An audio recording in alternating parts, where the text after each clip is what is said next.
Agent 47 is a man of many talents.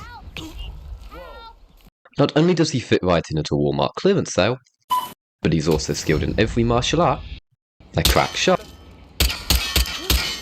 and the stealthiest man in the world. Thus, when tasked with killing an elderly master assassin and his lawyer, in a hospital full of doctors working at the bleeding edge of scientific development with the possibility of benefiting mankind as a whole, there is only one true way to see this mission through. Channeling our inner Michael Myers and distributing a truly frightening amount of penetrative trauma. I'm not certain that is the correct term for a mass stabbing, but I'm not one to argue with AI overview.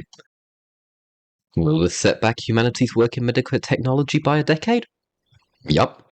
Will this raise various questions about how physics works in Japan? Absolutely.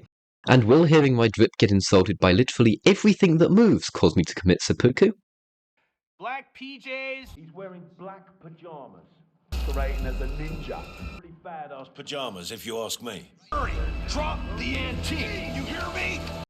Well, it would have, but unfortunately I'm kind of broke, and it turns out sustainable eco-friendly bamboo forks aren't that great for ending yourself honourably.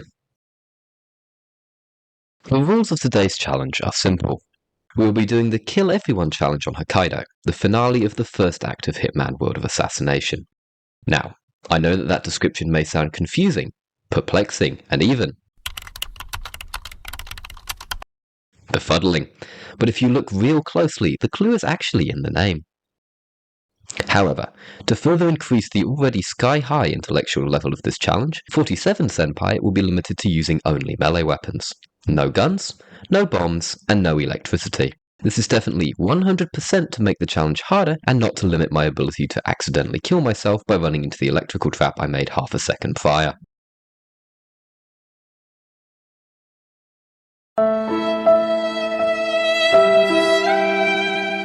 For those uncouth plebeians of you unfamiliar with the Hokkaido map, allow me to break it down for you. At this point in the story, it has been uncovered that one of Agent 47's bosses, Eric Sodas, has betrayed the ICA and is now working for Providence. Obviously we can't let that stand, so we've tracked him to a medical facility where he is having an emergency heart transplant. This heart is in fact the actual reason that he's betrayed us, since, for some fucking reason, his heart is on the wrong side of his body. Don't ask me to explain how, but I'm assuming magic is involved. Providence, in their infinite generosity, have offered him a right-sided heart, courtesy of this random little Mexican boy, in exchange for his loyalty. We also have to kill his lawyer Yuki Yamazaki. I'm not fully sure why, but after rewatching the briefing 7 times and reading the wiki, the only conclusion I can come to is that the ICA directors really weren't fans of suits. Eric spends the entire mission on an operating table, unconscious. Now, I can hear some of you going, Spry, isn't killing a not only unarmed, but also unconscious man ethically dubious? To that I say, yup. And to be honest, it's on the lower end of morally questionable things I've done in this game. Now, while it might seem like killing Eric is the easiest thing in the world,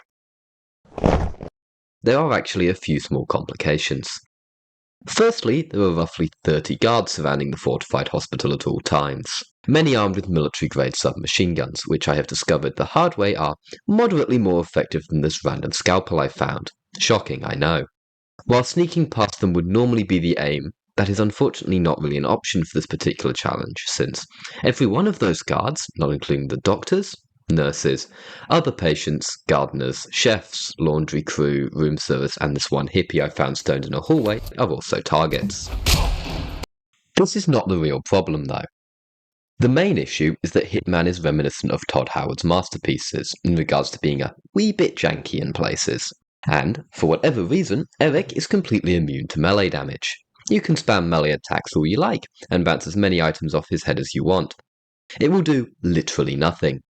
Well, nothing but make you regret coming up with this challenge idea in the first place. To deal with this frustration, I have simply gaslit myself into believing that Eric was trained by Tibetan monks, and can only be killed by other means. Don't bother with penetrative trauma. Rod. I'm blocking it with a technique I learned in Tibet.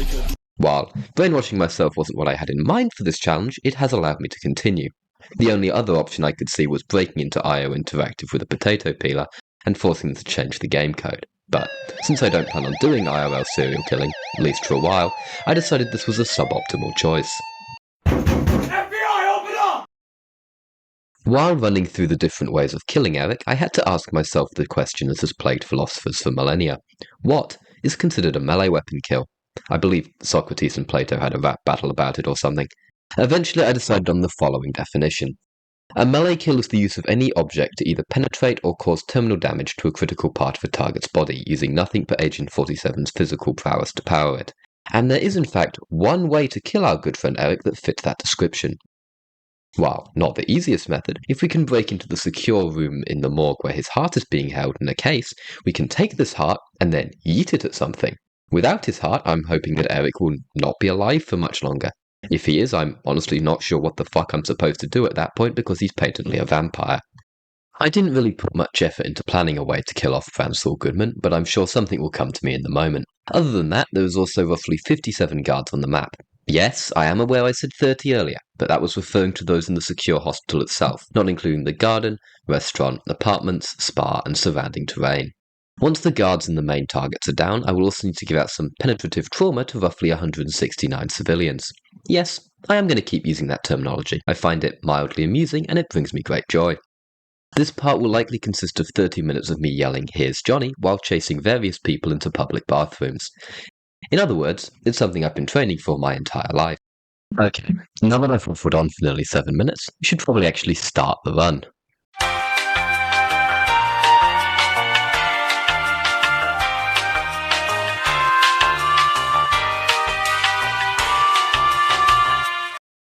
I select extremely limited gear for this challenge. A Matsumaki, which I'm 99% sure was them just trying to sound more cultured than saying katana, and a ninja costume. To add to the challenge, I will only be using this costume for the entire run, so stealth is completely impossible. That is literally all I will be taking. Editing spray here. Yeah, so for some reason it never occurred to me that I could take 3 shurikens instead of a katana. Sorry, Matsumaki. So yeah, I may have made the challenge harder than it needed to be because I could have started with 3 melee weapons instead of 1. But, anyway, I begin the mission by aura farming atop a mountain for all of 3 seconds before my short attention span gets bored. Grabbing another Timu katana from the side, I run down the mountain and take out 2 guards by throwing the katanas like knives? Shurikens? Maybe? I'm honestly not sure what the fuck 47 is doing with this throwing technique, but it seems to work, I guess. Continuing on, we get to the landing pad, and I quickly blitz through 2 guards and a gardener, who, based on the way he's staring at this gas barrel, is probably a larger threat to the hospital than I am. Running into another guard, I fail to lock my sword onto him, and instead of stabbing him with it, I gently throw it at his feet. Bruh. Confused, and probably assuming I was challenging him to an honourable duel, he does not shoot me when I run up the stairs and throw him down them. Command, how do you read me? Over. I have one down here. Over. 2 other guards open fire with SMGs and pursue, so, being the brave warrior that I am, I sprint as far away as I physically can, kill 2 guards on Smoko before returning to jump scare 1 to death, and remove the other one's trachea. Trachea. Look, I'm not a fucking biologist, the part that you breathe through. Roughly 4 more guards come at me a few minutes later, but these guys seem slightly intimidated by the corpses I've left. This guy was so scared he forgot to bring his actual gun, which made for a mildly entertaining scenario. I then proceed to make my way inside, using my high-level gamer skills to phase a sword directly through a metre of concrete to kill the poor bastard on the other side. I could question how this is possible, but I think I'd rather just assume this is pretty normal in Japan and move on with my life. You will die today. The next 5 to 10 minutes are just a series of skirmishes with guards on the same concrete board we walk onto the helipad. Pretty standard stuff, lots of cutthroats, lots of questionable sword throwing, and lots of pushing people down the stairs like I'm trying to cleanse a retirement home. The main highlight was running into a guard that is definitely 100% British since, when faced with a pile of bodies, his response was, "Bollocks!" Truly, a man after my own heart.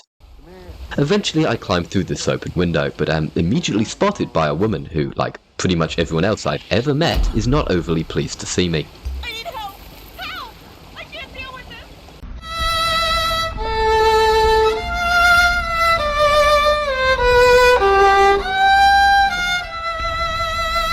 ninja covered in blood and wielding a sword also probably didn't help. Another skirmish on and under the helipad ensues, thrilling content, I know,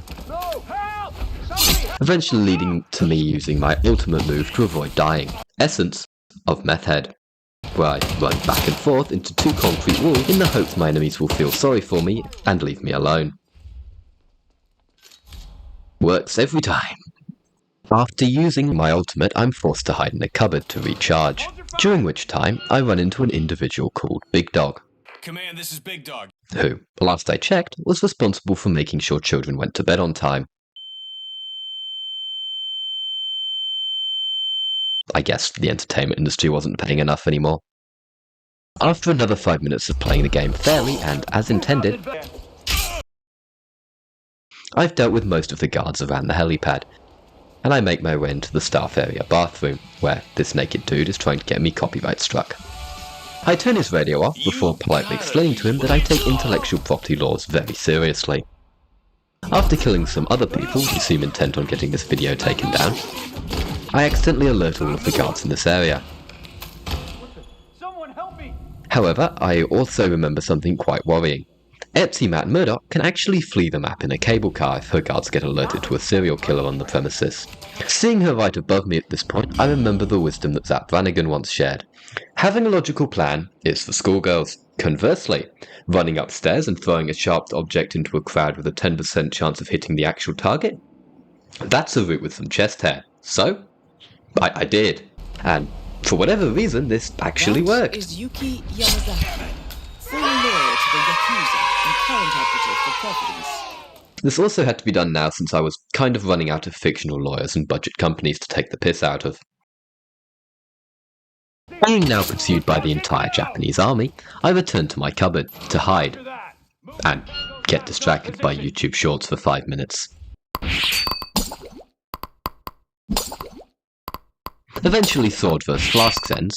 Absolute Giga Chads know that being the best weapon, sword obviously won with zero effort. And feeling refreshed, I go back to role-playing as a bold Jeffrey Dahmer. After running around the showers for a few minutes, I decide to try and retrieve the katana I threw at the lawyer, and go back up to the sushi bar.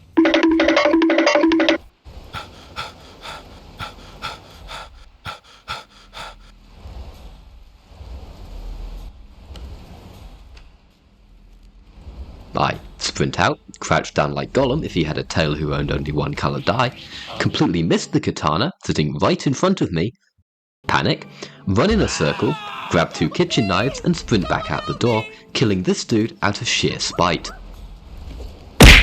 Oh my god, bro. Oh, hell no, man. What the fuck? Running down to the entrance to the morgue, I decide to test the AI intelligence a little. After killing 3 NPCs in the exact same way, What the fuck? Some help over here! I've decided that they are probably only marginally smarter than the average TikToker. I break into the morgue, killing a few guards and doctors, before a large response force starts chasing me, causing me to hide in a cupboard!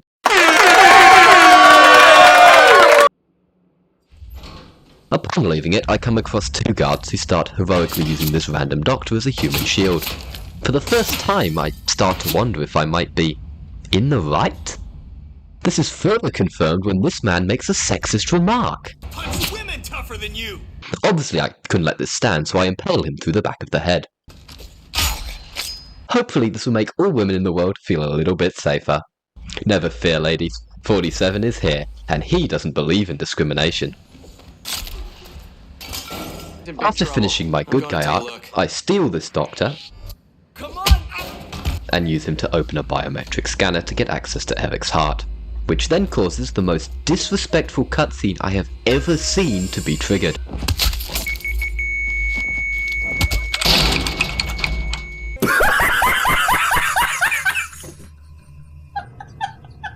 After I revived myself, after I died from laughter, I proceed to head into the hospital proper. Most of the guards here had died during either the helipad or morgue fights, so the biggest challenge here was ignoring the group of people outside my door IRL claiming to be from the Geneva Convention and Interpol.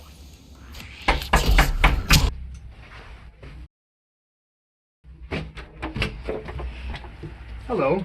Do you have a moment to talk about our International law?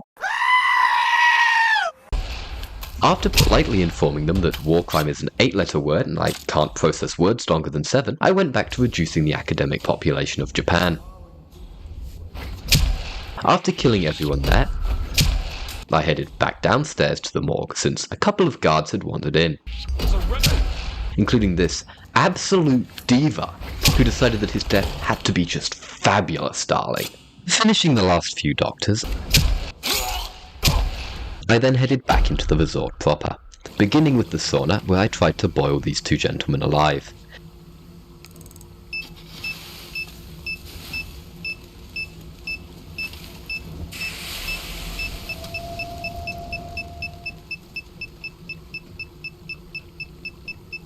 This did not work and I had to resort to penetratively traumatizing them, which is also apparently a legitimate phrase. Anyone who says English is the worst language is lying to you. Moving on to the toilet, I encounter a man who tries his absolute hardest to escape into the back rooms.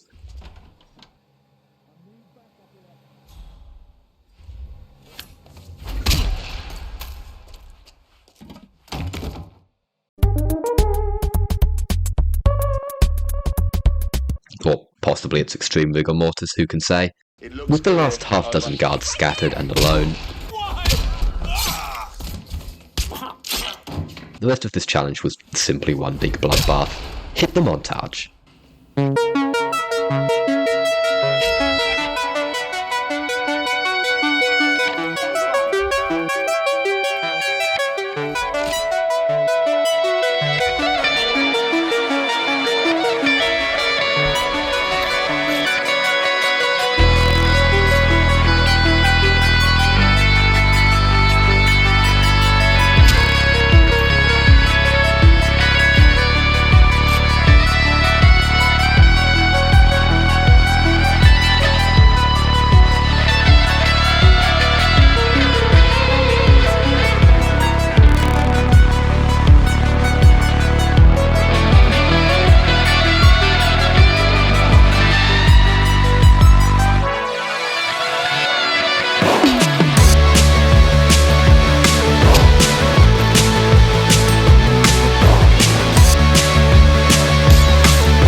Eventually, there were only 2 people left on the entire map. After searching for 5 minutes, I eventually found this dude, who, based on the fact he appears to be suffering from severe depression, is probably a member of the Thunderbolts. To be honest, in this case I feel like it may have been a mercy killing since he looked about ready to jump out the window anyway. The last guy took even longer to find, possibly because I refused to believe the optometrists when they say I need glasses and ran past him twice. Eventually though, I cornered him and held a katana, Matsumaki, through the back of his skull. Completing the challenge and definitely 100% marking an end to my serial killer chapter.